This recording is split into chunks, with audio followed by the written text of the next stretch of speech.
Siya ay mabuti, inosente, at siya ang tanging tao na hindi nagkasala. And He had a purpose why He did not sin. Only Jesus Christ, who became a man who did not sin. In the book of 2 Corinthians 5:21, it says there, God made Him who had no sin to be sin for us, that we might become the righteousness of God. The first thing Jesus did to destroy sin was to identify with our sins.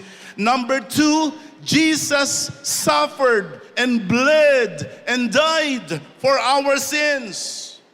Tanging ang Panginoong Jesus ang naghirap, nagdusa, nagdanak ng dugo at namatay, hindi para sa kanyang kasalanan, kundi para sa aking kasalanan, para sa inyong kasalanan. Kayo'y makasalanan, tayong lahat ay makasalanan.